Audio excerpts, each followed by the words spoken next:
You get into a certain position and you become sort of a target, and you've got to be prepared for that and just sort of be okay with it.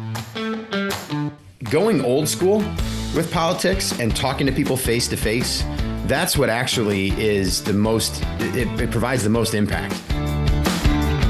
You know, we are really the trusted source of information for our membership. I think Iowa's unique that, and this is something that someone identified for me years ago, and that is Iowans take good government for granted.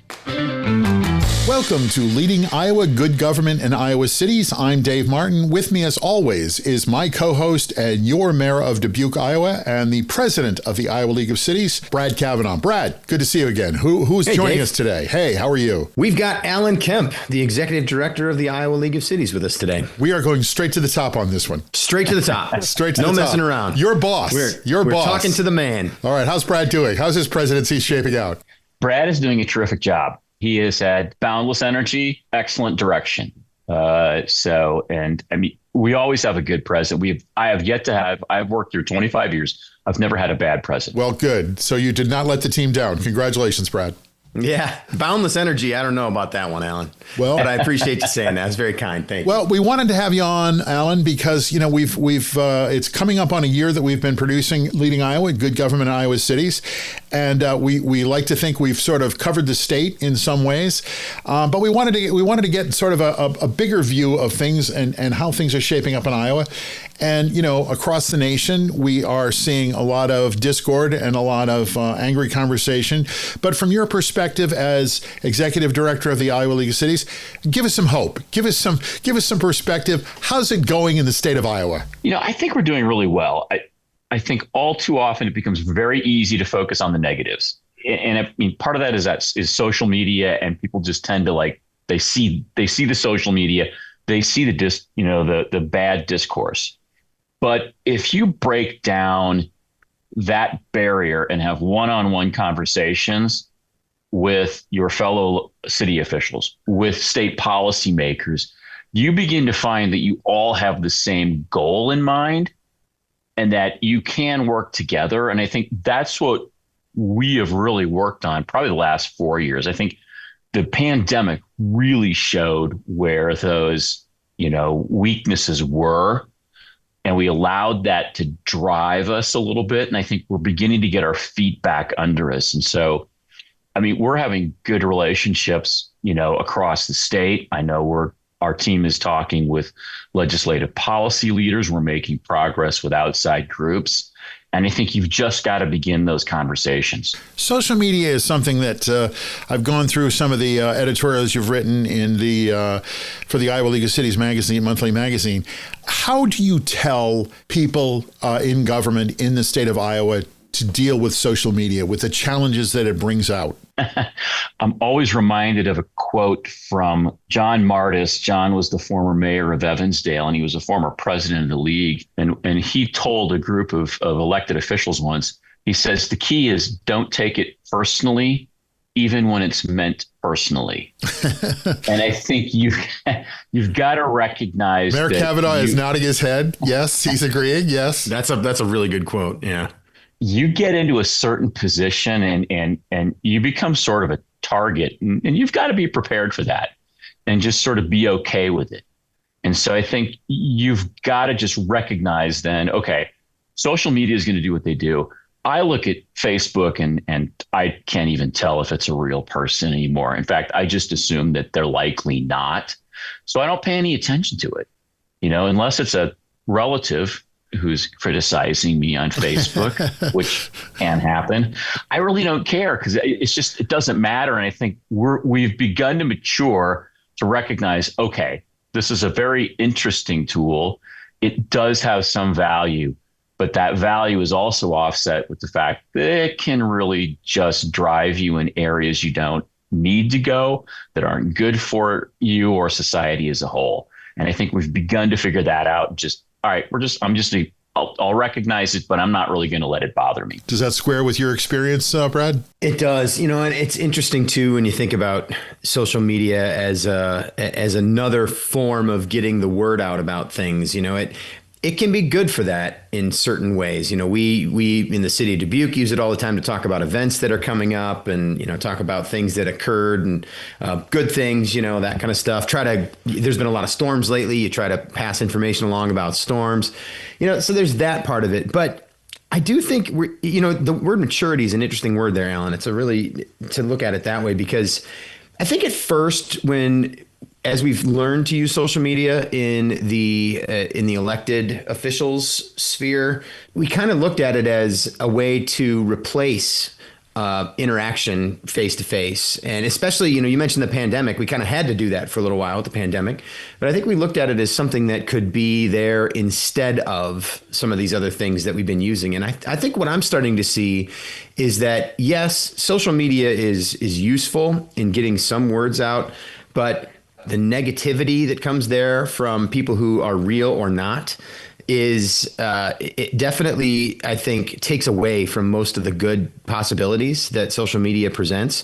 And what I'm finding is that going old school with politics and talking to people face to face, that's what actually is the most, it provides the most impact. It provides the best interaction you can have, and not just in official meetings and things like that, but the day-to-day standing around talking to people, being at places where people are and going and having conversations and actual door knocking, if you're a candidate, all those things I think matter even more now when it comes to all these different ways that we have to talk to each other. So let's kind of go back to the beginning that I sort of glossed over. The Iowa League of Cities has been around, I learned, since 1898, and you represent 850 cities in Iowa. What would you like listeners to know, and all the people in Iowa, what would you like them to know that the Iowa League of Cities really does? We are really the trusted source of information for our membership. We've just recently completed an audit of our communications. And this is the information that's going to be presented to our executive board at the next board meeting. And that's what we really found was our membership, when we asked them, what do they view us as?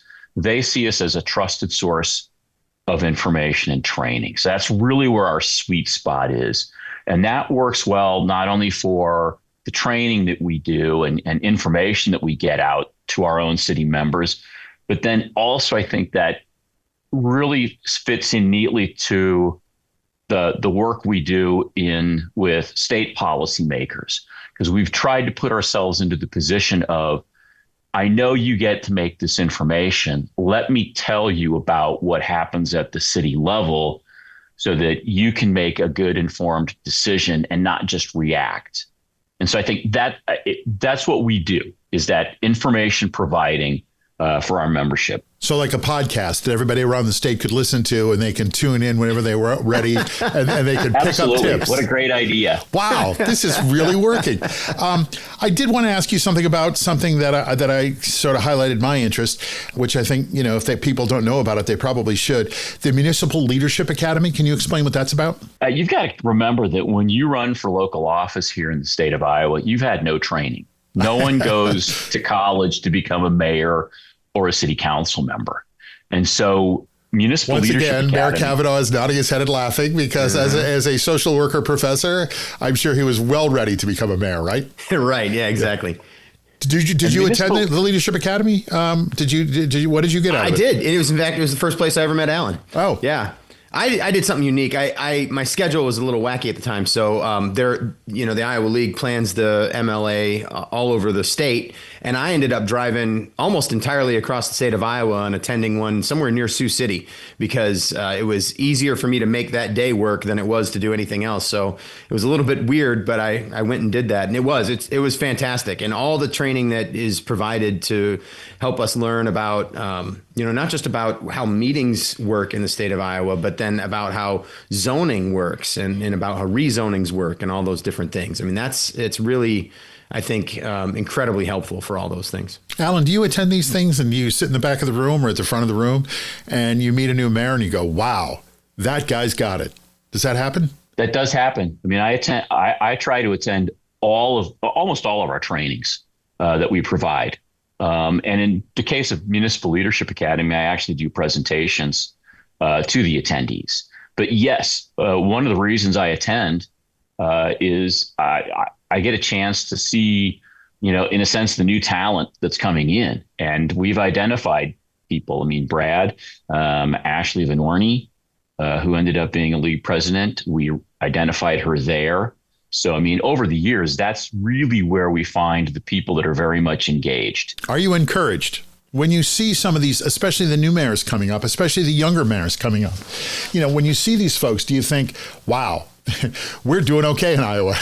I really am. I mean, given the number of cities we actually have, it's very encouraging. I think we're getting a broad variety of individuals that run for elected office.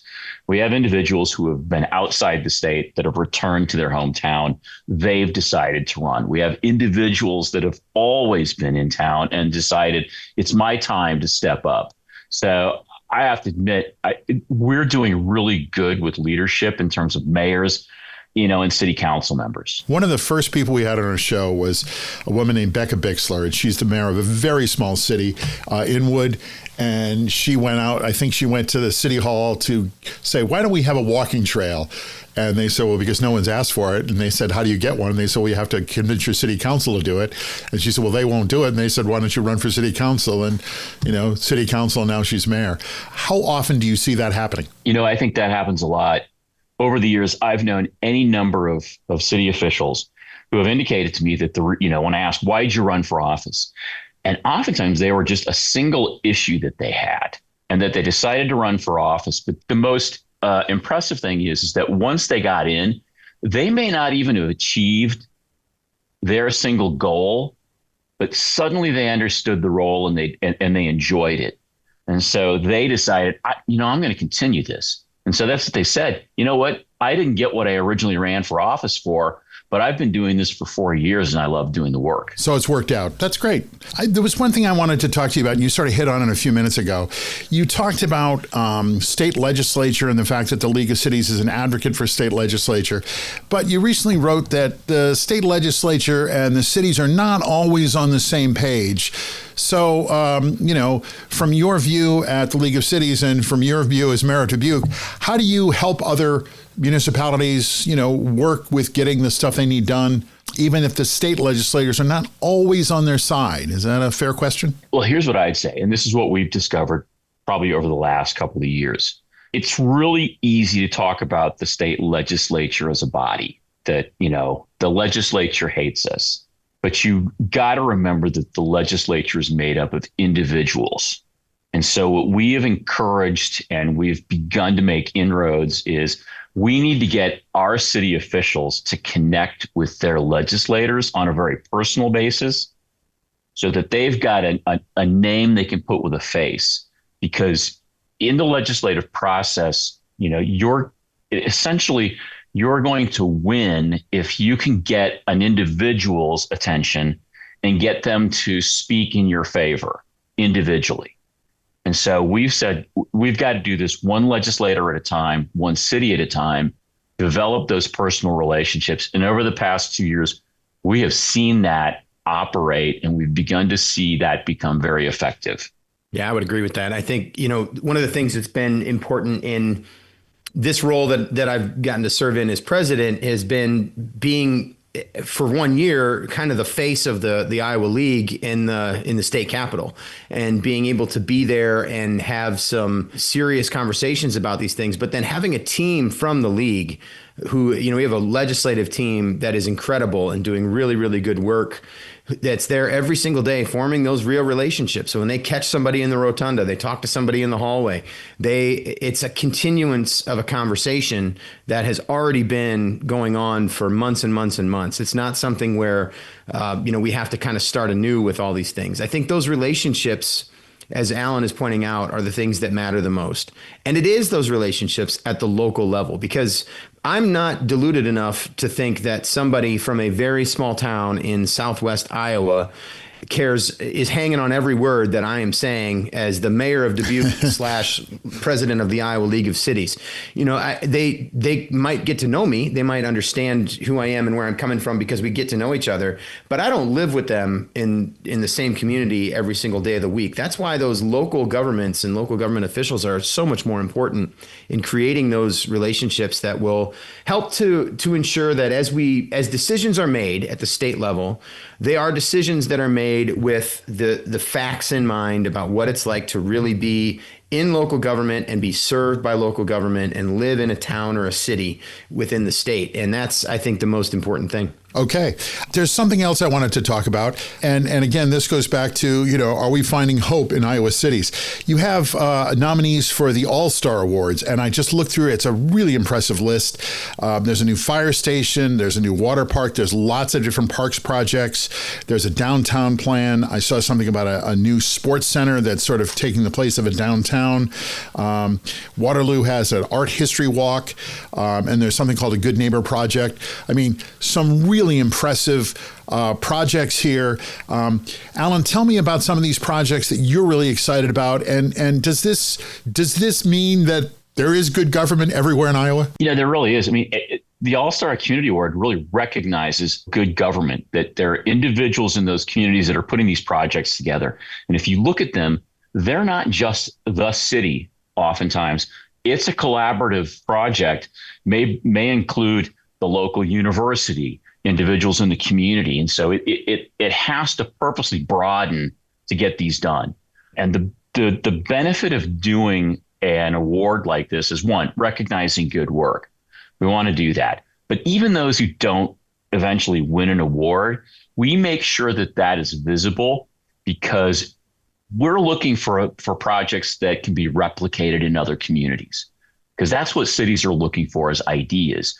They have an idea and they hear that the city across the state did something very similar. They now have a connection that they can make to say, we're wanting to do something very similar. What can you tell us?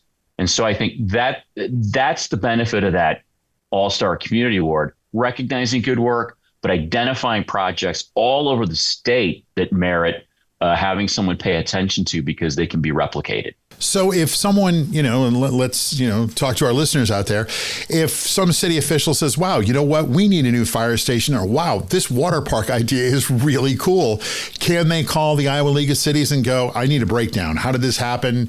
Walk me through how they did it. Is that how it works or can work? We can do that. I mean, you can contact us. We'll talk you through it. But more importantly, we can also connect you with individuals, because we know that there are individuals that have done the same thing. We can say, hey, you need to talk to the city of Monticello. They did something very similar. Here's the person you can talk to. And I think that ends up, again, we end up being at that center where we're sort of the knowledge provider to say, not only do I know how this operates, I can point you in a direction that will get you one-on-one assistance. Well, that's invaluable. Before we get to our little short questionnaire, I want to ask you one thing. I'm sure you travel around the nation representing Iowa. When people talk to you, when you talk to people about Iowa, tell me, what's the one thing you want everybody to take away from that? I think Iowa's unique, and this is something that someone identified for me years ago, and that is Iowans take good government for granted. We do a very good job of governance in Iowa, and we do it in a manner that is upstanding and very transparent. And unfortunately, that doesn't always happen in other states. And I'm not pointing any fingers at anybody, but I think over the years, Iowans sort of take that for granted. And so when I talk with people from all over the country, they're just sort of amazed that this is how something works in Iowa. Well, I speak for myself here in Brooklyn, New York. You hear about Iowa once every 4 years, and then you don't think about Iowa again. What would you like people to keep in mind the other 3 years? I think Brad's laughing, so he's going to follow up and he's going to answer this too. Go ahead. It's just Iowa's just such an excellent state, to live in, and people just tend to take care of each other. They're aware of each other. I think, we do things well. We don't see, if you get beyond what divisiveness you might see, someone pushing, it really doesn't exist there. And so I think, if for you to talk about Iowa, Iowa's it's a great place. We have about 10 days of excellent weather. Otherwise, it's kind of hit and miss. Okay. but it's still, on average, we're a great state to live from the weather standpoint. All right, President of the Iowa League of Cities, Cavanagh. What's the one thing you'd like people to know about Iowa the other 3 years? Yeah, I definitely want to get beyond the 10 good days of weather. I think there might be a few more than 10, but I get the point. We do have a joke here that if you don't like the weather, just wait a few hours. Yeah, okay. And you'll probably get something different. It's so interesting talking to people. So I actually, aside from being mayor, I own a small business here in Dubuque, and that small business is primarily selling cool things to people who are here as tourists in the city. That's what kind of throughout the summer, that's mainly what we're doing. And I get to talk to so many people from all over the world. In fact, I talked to a woman from Connecticut this morning, and they're here for all kinds of different reasons.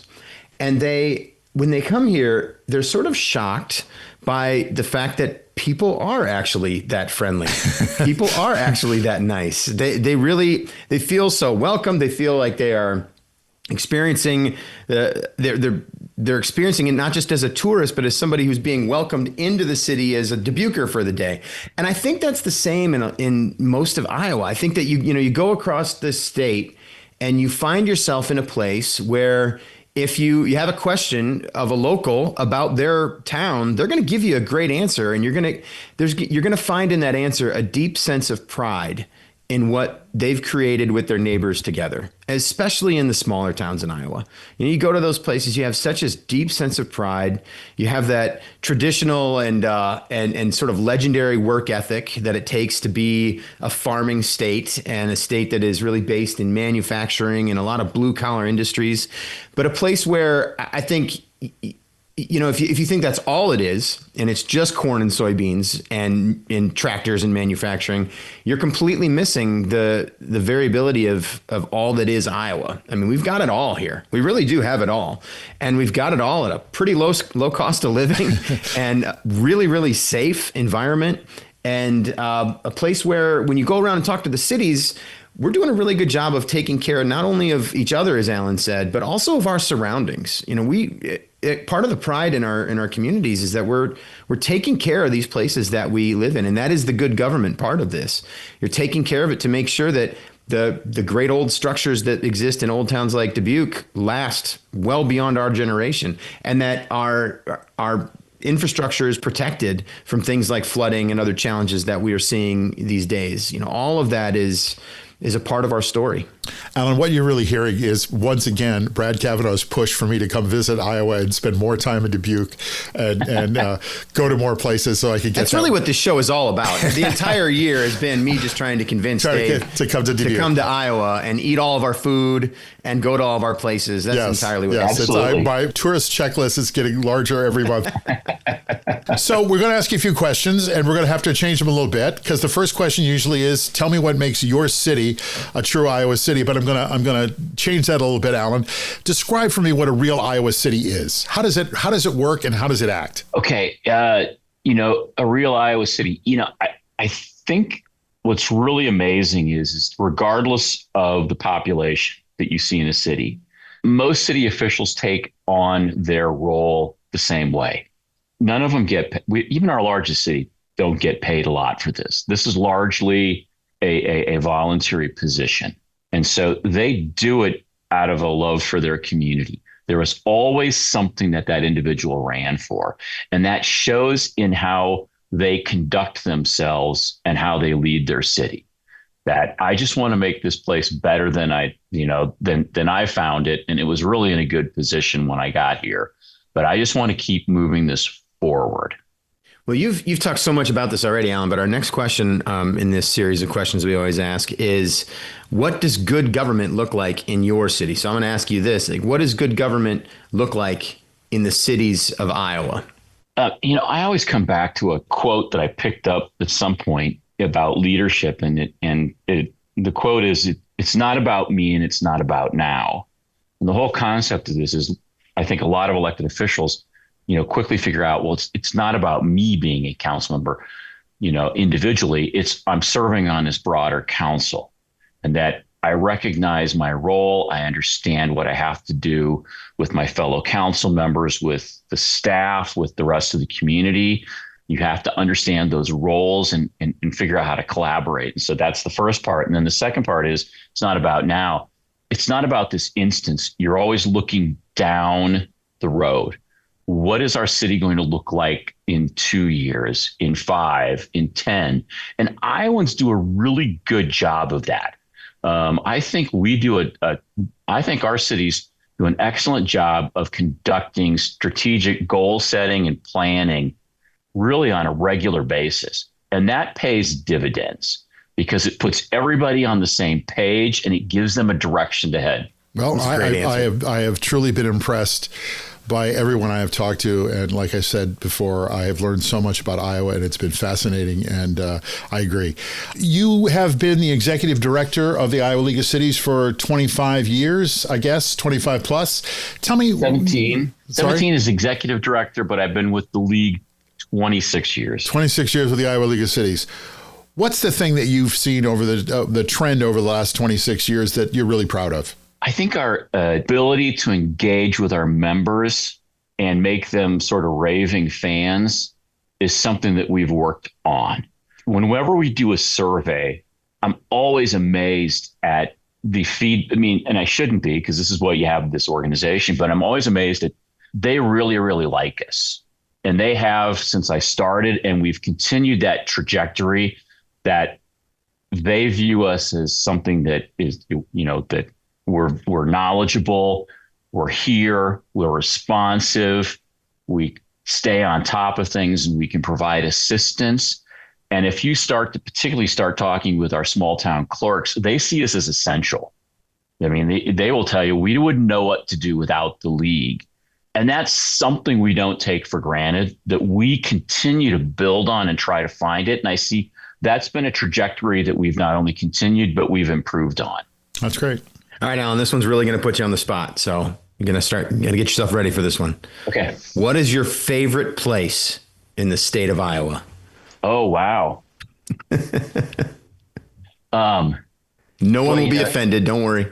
No, I mean, I have to admit, I've traveled all over the state, so I can't sit there and say I don't know it. And it's really funny. I mean, each one of these places there is a unique attribute. You go to a small town for a workshop, and you're in the gym that the high school went to the state championship from in 1930s, and it really hasn't changed. Okay.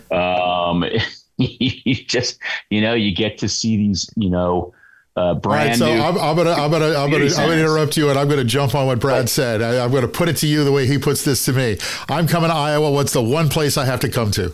The one place you have to come to. All right. Here we go. All right. I'm gonna say it for myself. I really like the Decorah area.